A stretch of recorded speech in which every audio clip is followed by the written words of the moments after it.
A new book is shining a light on the healing power of faith amid addiction. In The Big Hustle, a Boston street kid's story of addiction and redemption, author Jim Wahlberg shares his personal journey to sobriety, a deeper religious connection to his Catholic faith, and a life now devoted to helping others. Joining me now on Skype is Jim Wahlberg. Jim, welcome to the show. Thanks so much for coming on.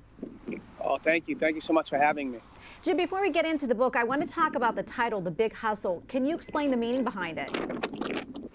Well, yeah, I mean, time after time, I thought I was going to be hustling somebody else. Like in the book, I thought I was going to hustle the priest, Father Jim Freitas, who was the chaplain at the prison that I was in. By accepting a job from him to clean the chapel, I thought I would get over on him. I thought I would have access to a phone, cigarettes, coffee, a peaceful place. And ultimately, the thought never occurred to me that I would be going back to Mass or going back to my faith. I think Father Jim Freitas had plans for me.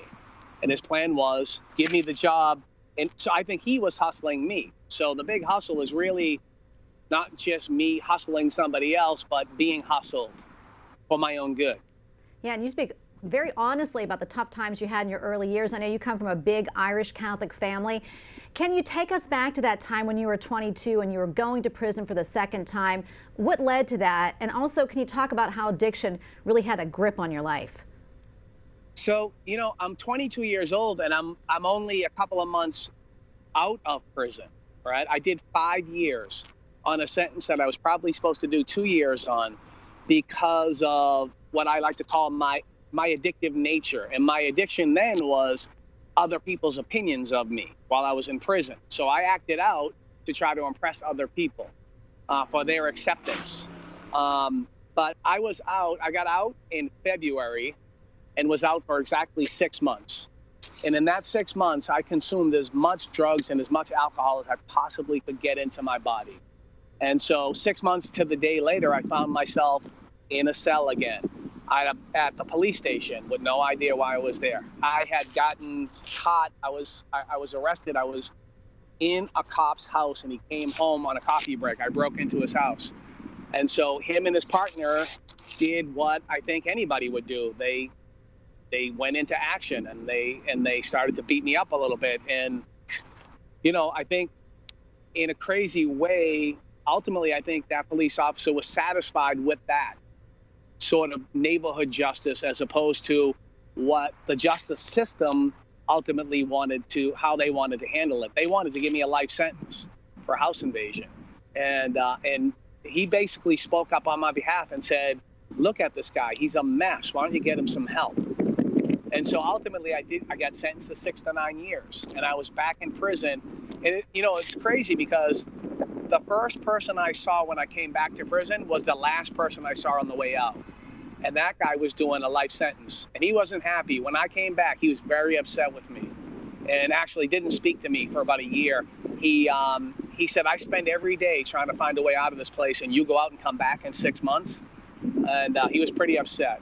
And I was an absolute mess when I got back.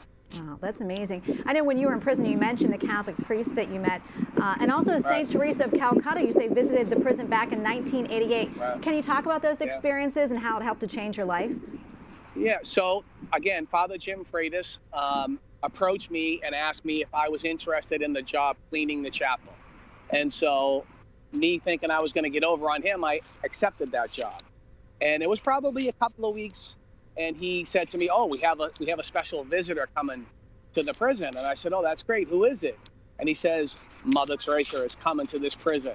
And I said, oh, that's fantastic. Who's Mother Teresa? Now, I'm a good Catholic boy, per se, right? Being raised, going to church, making my first Holy Communion, etc. But I had no idea who she was.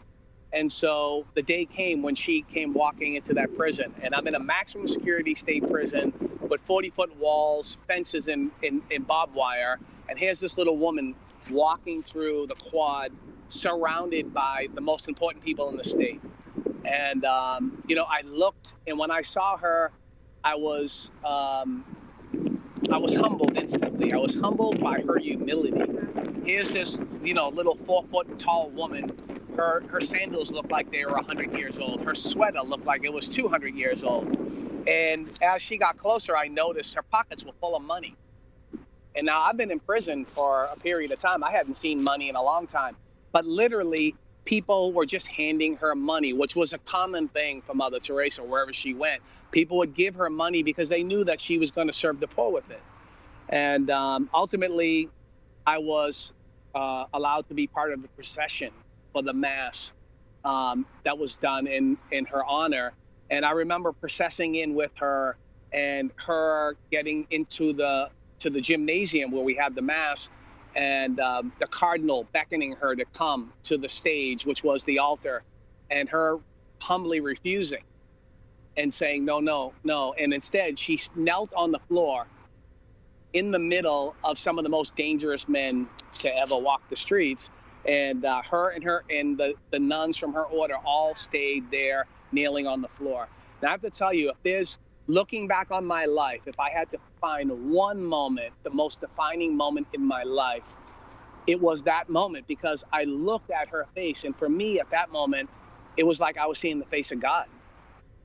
And then when she was finally brought up to speak, and her words were about, the inmates, and about that we were more than our prison number, and we were more than our sentence, and we were more than our crime, that we were children of God, and that Jesus Christ died for us and for our sins. That moment changed everything in my life.